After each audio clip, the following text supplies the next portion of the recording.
इसी बीच एक बड़ी खबर का रुख करते हैं भोपाल से, जहां पे गैंग रेप के आरोपी पर मंत्री का विवादित बयान। विश्वास सारंग ने कहा, पैर में क्यों छाती में गोली मारते। गैंग रेप के मुख्य आरोपी फरहान को पैर में गोली लगी है और पुलिस से पिस्टल छीनने की कोशिश कर रहा था फरहान, और पुलिस से धक्का मुक्की के दौरान फरहान को पैर में गोली लगी है। मंत्री विश्वास सारंग ने कहा कि छाती में गोली मारते। देखिए, भोपाल गैंग रेप के आरोपी पर मंत्री विश्वास सारंग का ये विवादित बयान सामने आया है। विश्वास सारंग ने कहा है कि आरोपी को पैर में गोली क्यों नहीं मारी गई, क्यों मारी, छाती में गोली मारनी चाहिए थी। गैंग रेप के मुख्य आरोपी फरहान को पैर में गोली लगी थी। पुलिस के मुताबिक फरहान पिस्टल छीनने की कोशिश कर रहा था। धक्का मुक्की के दौरान फरहान के पैर में गोली लग गई है। इस मामले में मंत्री सारंग का और क्या कहना है, आपको सुनाते हैं। देखिए, शॉर्ट एनकाउंटर ने, मैं तो बोलता हूँ, पैर में गोली क्यों मारी, छाती पे गोली लगनी थी। ऐसी हरकत करने वालों को तो सरे राह गोली मारनी चाहिए। लव जिहाद जैसी कुकृत्य को बर्दाश्त नहीं किया जाएगा, और यदि स्ट्रक्चर वे में गैंग बनाकर यदि इस तरह की बातें हो रही हैं तो ये बर्दाश्त के बाहर है। मैं तो कहता हूं कि पैर में क्यों गोली मारी, छाती पे गोली मारनी थी। ऐसे लोग तो पृथ्वी पर बोझ हैं। निश्चित रूप से ऐसे लोगों को कहीं भी जिंदा रहने का अधिकार ही नहीं है। जो छोटी बच्चियों को बहला फुसलाकर धर्म परिवर्तन के कारण यदि इस तरह की हरकतें करते हैं तो वो अक्षम्य है। पैर पे नहीं, छाती पे गोली लगनी चाहिए। आकाश द्विवेदी ज्यादा जानकारी के साथ जुड़े हैं। आकाश, मंत्री जी के इस बयान को कैसे देखा जाए, क्योंकि कानून भी एक तरफ अपना काम कर रही है।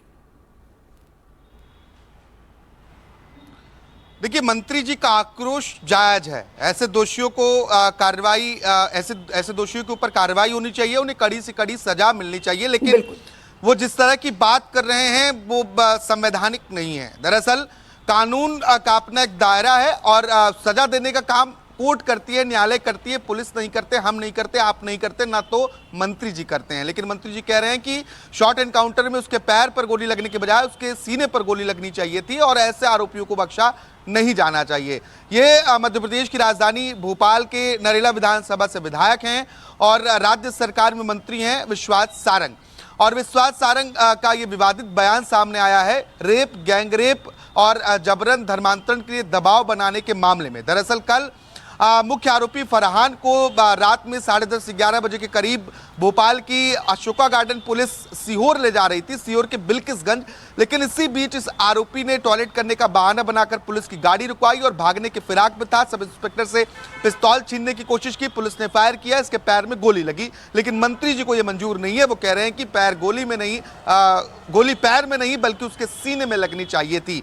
अब ये बयान सामने आने के बाद कई तरह की राजनीतिक प्रतिक्रियाएं भी सामने आने लगी हैं, क्योंकि लगातार जो सत्ता पक्ष और विपक्ष के विधायक हैं इस मसले पर खुलकर सामने बोल रहे हैं, सामने आकर बोल रहे हैं। कई जो विधायक हैं वो जाकर पुलिस कमिश्नर से भी उन्होंने मुलाकात की और ज्ञापन भी दिया। लेकिन अब मंत्री विश्वास सारंग तो ये कह रहे हैं कि पैर में गोली नहीं मारनी थी, सीधा सीने में गोली लगनी चाहिए थी।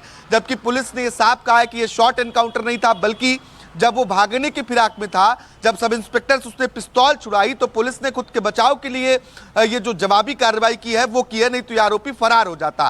क्योंकि सरवर गांव का जो इलाका है वो पूरा सन्नाटा है, वहां आसपास बसाहट नहीं है, ऐसे में आरोपी को भागने में मदद मिलती। पुलिस दरअसल इस आरोपी को बिल्किसगंज लेकर जा रही थी, जहां इसने बताया था कि इसका दूसरा आरोपी अबरार के होने की आशंका है। ये और अबरार यानी कि फरहान बिल्कुल और अबरार आकाश, दोनों बहुत लंबे समय तक कि मंत्री जी का गुस्सा एकदम जायज है और होना भी चाहिए। ऐसी सजा हो कि नजीर पेश हो सके, लेकिन दूसरी तरफ हमें वो भी नहीं भूलना चाहिए कि इंदौर पुलिस की कितनी लापरवाही, यहाँ पे कितनी बड़ी लापरवाही सामने आई है। अच्छा रहता अगर इंदौर पुलिस के लिए भी कुछ कहते। बिल्कुल, निश्चित तौर पर अगर डायल 100 पर फोन करके कोई पीड़िता या उसके परिजन ये जानकारी दें कि उसके साथ दुष्कर्म हुआ है, उसके साथ मारपीट की जा रही है, एक आरोपी वहां उसके घर पहुंचकर हंगामा कर रहा है, इसके बावजूद अगर पुलिस नहीं पहुंचती है तो वाकई में ये बहुत ही संवेदनहीन रवैया है इंदौर पुलिस का या भोपाल पुलिस का, कहीं की भी पुलिस हो। ऐसे मामले में तो तत्काल पुलिस को मौके पर पहुंचना चाहिए और आरोपियों पर कार्रवाई करनी चाहिए। अगर 8 अप्रैल की घटनाक्रम जिसकी बात आप कर रही हैं, अगर उस दिन पुलिस को सूचना मिली और उस वक्त आरोपी घटनास्थल पर मौजूद था और पुलिस पहुंचती तो संभवतः पुलिस को पहले पकड़ पाती, उसके ऊपर कड़ी कार्रवाई कर पाती, लेकिन ये लापरवाही है।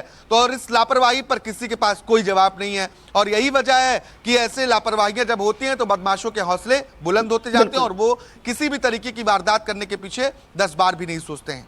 जी, विस्तार से जानकारी देने के लिए आकाश आपका बहुत बहुत शुक्रिया। एक बार फिर से दर्शकों को मंत्री विश्वास सारंग का वो बयान सुनाते हैं। अब देखिए, शॉर्ट एनकाउंटर ने, मैं तो बोलता हूँ, पैर में गोली क्यों मारी, छाती पे गोली लगनी थी। ऐसी हरकत करने वालों को तो सरे राह गोली मारनी चाहिए। लव जिहाद जैसी कुकृत्य को बर्दाश्त नहीं किया जाएगा और यदि स्ट्रक्चर वे में गैंग बनाकर यदि इस तरह की बातें हो रही हैं तो ये बर्दाश्त के बाहर है। मैं तो कहता हूं कि पैर में क्यों गोली मारी, छाती पे गोली मारनी थी। ऐसे लोग तो पृथ्वी पर बोझ हैं। निश्चित रूप से ऐसे लोगों को कहीं भी जिंदा रहने का अधिकार ही नहीं है। जो छोटी बच्चियों को बहला फुसलाकर धर्म परिवर्तन के कारण यदि इस तरह की हरकतें करते हैं तो वो अक्षम्य है। पैर पे नहीं, छाती पे गोली लगनी चाहिए। आगे बढ़ेंगे। भोपाल से खबर है जहां पे रेप, गैंग रेप, ब्लैकमेलिंग और धर्म परिवर्तन के लिए दबाव बनाने के मामले में मुख्य आरोपी फरहान पर पुलिस ने हत्या का मुकदमा दर्ज किया है। बिल्किसगंज जाने के दौरान फरहान ने एसआई की पिस्टल छीनने की कोशिश की थी। इस दौरान धक्का मुक्की होने से फरहान के पैर में गोली लग गई थी। तो वहीं पुलिस की अलग अलग टीम अबरार की तलाश के लिए रवाना हो गई है। इन सभी मुद्दों पर भोपाल की डीसीपी प्रियंका शुक्ला से खास बातचीत की हमारे सहयोगी आकाश द्विवेदी ने।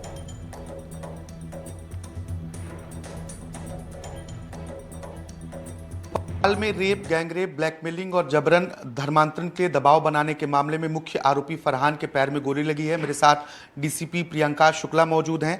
मैम, कल क्या घटनाक्रम हुआ और किस तरीके से इस पूरी वारदात को आरोपी अंजाम देना चाहता था जो उसके ऊपर ही उल्टा दांव पड़ गया?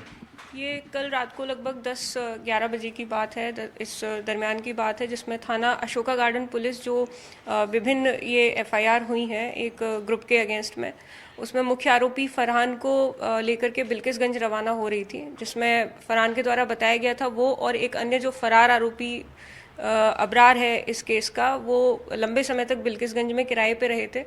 तो आवश्यक साक्ष्य संकलन के लिए और फरार आरोपी अबरार के बारे में जानकारी जुटाने के लिए हमारी टीम जो है रवाना हुई थी, जिसमें रातीबड़ के पास जो सर्वर गांव पड़ता है वहां पर जो ये मुख्य आरोपी है फरहान, उसके द्वारा टॉयलेट जाने का बोल करके गाड़ी रुकवाई गई, जिसमें जब जो स्टाफ उसके सुरक्षार्थ लगा हुआ था उसमें से सब इंस्पेक्टर से उसने पिस्टल छीनने का प्रयास किया, जिसमें उन दोनों के बीच में छीना झपटी हुई और एक फायरिंग इंसिडेंट हुआ जिसमें फरहान को जो है पैर में गोली लगी है। उसके बाद उसको तत्काल हमीदिया अस्पताल ले जाया गया टीम के द्वारा और वो वहाँ पर अभी इलाज रहते हैं। मैम, जहाँ पुलिस जाना चाह रही थी बिल्किसगंज, वहाँ पहुँच पाई या नहीं पहुँच पाई? आधी रास्ते से वापस लौटना पड़ा। अबरार के बारे में क्या इनपुट अभी आपके पास है? उसकी खोजबीन जारी है? चूँकि ये घटना जो है बिल्किसगंज जाने के रास्ते में हुई है, इसीलिए जिस उद्देश्य से टीम रवाना हुई थी वो नहीं हो पाया था और फरहान को जो है ये गोली लगने से चोट बहुत ज़्यादा गंभीर घायल था, इसीलिए उस टाइम पे उसको हॉस्पिटल ले जाना बहुत आवश्यक था। तो इसलिए ये कार्रवाई आगे की जाती है जिस कार्रवाई के लिए हम रवाना हुए थे। अबरार जो है मूलतः मुजफ्फरपुर से है, तो हमारी टीम वहाँ पर लगातार वहाँ पर भी काम कर रही है और अलग टीम भी हमने रवाना की हुई है। जिस अबरार के लिए हमारी टीम जो इकलौता फरार आरोपी बचा है उसके लिए लगातार वर्क कर रही है। जो उस समय सब इंस्पेक्टर थे जिनकी पिस्तौल निकाली गई, उनकी हालत कैसी है और क्या इस मामले को लेकर भी फरहान के ऊपर कोई अलग से केस दर्ज कराया गया है? इसमें चूंकि उसने एक ऑन ड्यूटी सब इंस्पेक्टर से पिस्टल छीनने का प्रयास किया है, जिसमें उनको कुछ चोटें भी आई हैं, साधारण चोटें जो छीना झपटी के दौरान आती हैं। मेडिकल उनका कराया गया है। इसमें धारा 109 बीएनएस के तहत हत्या का प्रयास का प्रकरण सब इंस्पेक्टर के तरफ से जो मुख्य आरोपी फरहान है उसके विरुद्ध थाना रातीबड़ में कायम किया गया है। पूछताछ में और कुछ जानकारियां सामने आई क्या मैम? अभी जब इसकी हालत ठीक होती है तो हम इससे और पूछताछ करेंगे। बाकी इसमें जो है 307 के प्रकरण में भी विवेचना जारी है। तो हत्या के प्रयास का मामला फरहान पर एक और दर्ज हुआ है। इसके साथ ही भोपाल पुलिस ने अलग अलग टीम बनाकर जो फरार आरोपी अबरार है उसके तलाश के लिए भेजी है। इस सिलसिले में एक टीम बिहार के मुजफ्फरपुर भी गई हुई है। भोपाल से कैमरा पर्सन राजू बातम के साथ आकाश द्विवेदी, एनडीटीवी।